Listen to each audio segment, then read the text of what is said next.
Now for some, Marvel Rivals Season 4 has felt like an endless struggle. With 2 new heroes and a new meta, it can be pretty hard to climb the ladder. And today I'm giving you 7 fundamental tips that will definitely help you improve at Marvel Rivals quickly. And if you're still looking to improve quickly, make sure to like the video, make sure to subscribe to the channel, and as well don't forget to hype the video. But without further ado, I hope you sit back, relax, and enjoy the show. Now my first tip that comes to mind is baiting a support ultimate. Especially in a triple strategist meta, you really need to bait out those ultimates. So well, let's talk about baiting out ultimates. So what's the principle? The principle here is that baiting a support ultimate is powerful if you force it early, far from the fight or under conditions where they can't capitalize on it. On the flip side, baiting it right on top of your team usually just gives them free value. Whether it's doing a ton of damage to the enemy team or enemy strategist to force out their ultimate and then kiting back, breaking line of sight so they can't capitalize on it, that's really what baiting out an ultimate is all about. And again, especially in a heavy triple strategist meta, baiting out support ultimates is even more important now. Now on the flip side, if you're on the supporting side and you're trying your best not to get your ultimate baited out, your goal is ultimately to delay your ultimate as long as possible without letting your teammates die. You might be hearing players say ours is better or we have better timing. What they mean is that if the enemy pops their Luna ult first and you hold yours, yours will be active after their ends. This gives you a window, often 3 to 4 seconds, where your team has buffs and theirs doesn't, allowing you to push in, trade resources unevenly, or even force a second cooldown. And what I mean by forcing a second cooldown, I mean that you trade 2 for 1 value. You pop your own Luna ult and they have to pop a Luna ult plus maybe a Cloak and Dagger ult or Invisible Woman ult, and there you have infinitely better timing. So what's the takeaway from all this? Well, trading ultimates is less about if it's worth it and more about how and when you do it. If you bait too late or too close, they'll get full value, meaning if you're too close to the enemy and they pop their ultimates, well, they're probably just going to run over you when you're trying to bait out their ults. If you bait too early, force you bad timing, or reset before they reach you, you neutralize one of their most important tools. And if you manage to delay your own support ult, you can flip that trade from even to heavily favored. Mastering this timing is a key skill if you want to consistently win fights in high elo, and it's one of those subtle things that separates strong players from truly elite ones. Now let's talk about how to counter triple support. It's been one of the most dominant strategies in Season 4.0 and 4.5, and for good reason. The sheer amount of healing, sustain, and damage can make breaking through feel impossible. Especially if you're not mirroring, this is one of the better ways to do it. Now, something to keep in mind is that triple support thrives on teamwork and proximity. Their sustain only matters if they are grouped and can heal one another. The best way to counter it is rip someone away from the pact. So you want to be using displacement heroes like Angela, like Wolverine, like Winter Soldier that excel. If you yank a tank or support out of their safety net and drag them into your team's kill zone or kill box, it doesn't matter how much healing they have. If they can't reach the target dies. That's why you see a lot of teams use Groot. Groot is a great character that can, although he can't yank or pick someone off, he can isolate them, create that barrier so the healing can't get to them. Now, the second way of breaking through triple support is burst combos. You want to be able to kill through all of that sustain. You want to think of duels like Namor with a Luna damage boost or even Rocket Amp, Magneto Phoenix, Groot Knight, which is Moon Knight and Groot, or even Jeff Nambo. Or Jeff NATO. I don't know why I say Jeff Mambo, but Jeff NATO. These combos hit so hard and so quickly that even layered defenses can't really keep up. When executed correctly, they can trade 2 for 3 or 2 for 4 and flip fights instantly. The key here is mainly consistency. These combos have to be practiced, timed, and executed perfectly every single time. If you can reliably pull them off, even the strongest sustained comps crumble. Now, another thing to counter triple strategists is raw damage. You can overwhelm their healing. One of the biggest advantages of running those 2 duels can be that hero output, or that damage output. Think about Phoenix plus Punisher. They're perfect together.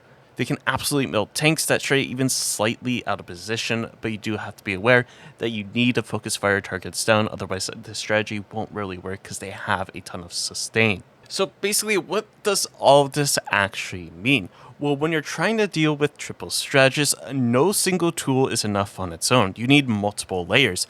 Displacement to create picks or isolation, burst combos to secure eliminations, raw damage to punish positioning, and resources overwhelming heroes to sustain pressure, and tempo to keep them permanently off balance. Do this well, and the enemy might start swapping before they even had a proper team fight, and that means you've already won the triple strategist fight. Now, for our third tip, I really want to talk about stats. Now, in my opinion, a majority of stats, whether it's healing or damage, don't really matter as much as you think. They're not useless, they can tell you something, but they're only meaningful with context, and without the context, they are one of the fastest ways to mislead yourself about how well you actually played. The only stats that kind of actually matter is that final blows and deaths are the closest things to useful. If you have a ton of finals, you probably did a lot of work.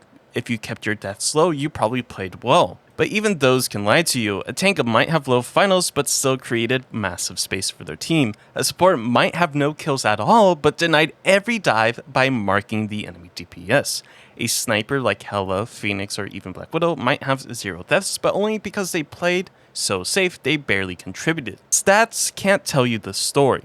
They don't show the positioning, decision making, or impact behind the numbers. You might think you played perfectly based on your scoreboard or blame a teammate because their numbers are so low, when in reality they were doing something vital that just doesn't show up on the board. Another thing that contributes to stats that you have to think about is what role you're playing. Different heroes and roles generate value in completely different ways. A diver or a single isolation type duelist like a Daredevil might not have insanely sky-high damage like a Punisher, a Phoenix, or even a character like Winter Soldier, but if he's isolating key targets and throwing them off the map, or isolating those key targets and just whittling them down one by one, he's winning fights. Meanwhile, another DPS might end 20-5 with a huge amount of damage, but contribute less to the actual win condition. Now, the key takeaway of this is that stats are subjective tools, not objective truths. They can help you spot trends or patterns, but they'll never tell you the whole story. So you don't want numbers to trick you into thinking you played perfectly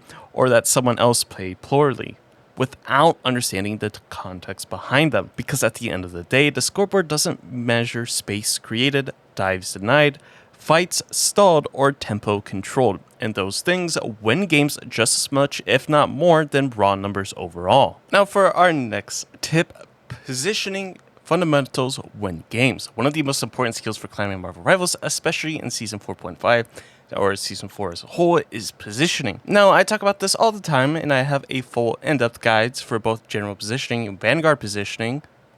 But if you just want the essentials, here's the TLDR. Positioning is everything. It decides whether you live or die, win or lose, and smart positioning starts with one simple rule.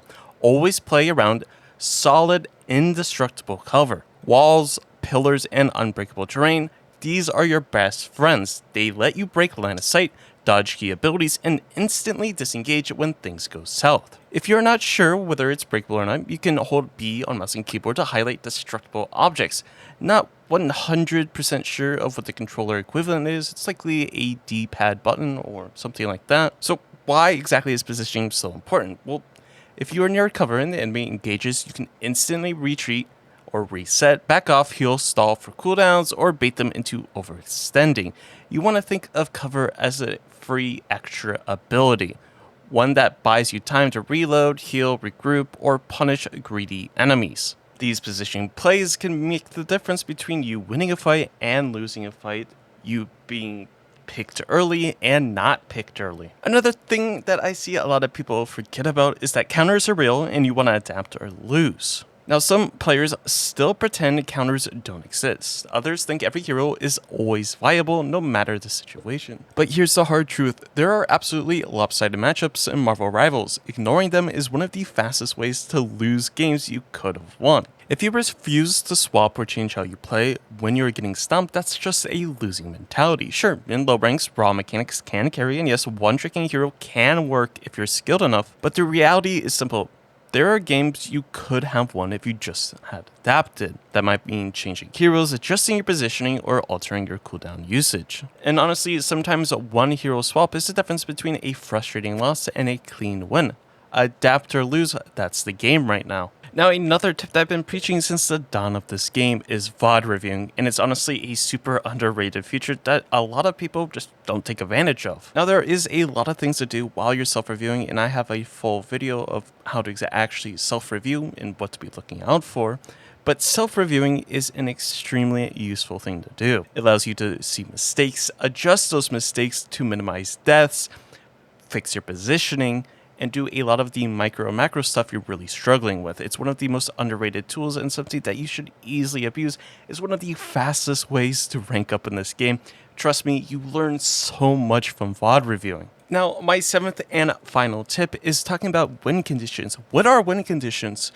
And what is the core of winning games? Now, one of the most important and misunderstood concepts in Marvel Rivals is understanding your win condition. In simple terms, your winning condition is your path to victory. It's the central objective your team needs to play around in order to win, and if you don't know what that is from the moment the match starts, you're already playing at a disadvantage. Now, the first step is identifying what your path to victory actually is. For example, maybe your team relies on ultimate advantage. Maybe the enemy team has a flyer that will dominate if left unchecked. In that case, your win condition becomes enabling a hit scan character, whether it's flanking a Hela, going on off angles with that hit scan hero to really pressure those flyers, or maybe the entire match revolves around a one hero like a Black Panther.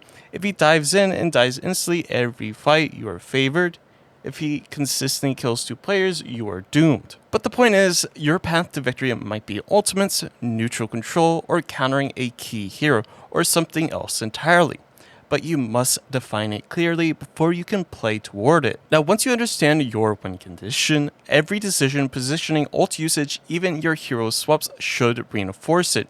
High-level players don't play the same way every match. They adjust their playstyle constantly based on the comp, the enemy, and the specific win condition that will decide the game. Maybe that means playing slower and preserving cooldowns for one key ultimate. Maybe it means giving up ult economy to counter a specific hero. Maybe it means babysitting a carry or enabling a dive. The details change, but the principle stays the same. Every move should push closer to your win conditions. Now, why does this win games? This concept is one of the biggest reasons top-ranked players consistently win even against stronger mechanics. They're not reacting randomly, they're deliberately playing toward a clear condition for victory. If you want to climb, you need to do the same. Don't just run your default playstyle every single match. Study the comps, identify what the game is really about, then reshape how you play around that. Because when you understand your win condition and commit to enabling it, you stop playing Marvel Rivals on autoplay and you start playing to win. With all of that being said, hopefully this video has helped you in any way, shape, or form to give you some tips to win your games a lot easier. And if you have your own tips, leave them in the comments down below. I would love to hear them. And don't forget to hit that like button. Don't forget to subscribe. We're going for 50,000 subscribers. And make sure to check out the video on Saturday as we got a little bit of a special video coming out. That's enough about that. I hope you have a great and safe day, and I'll catch you in the next one.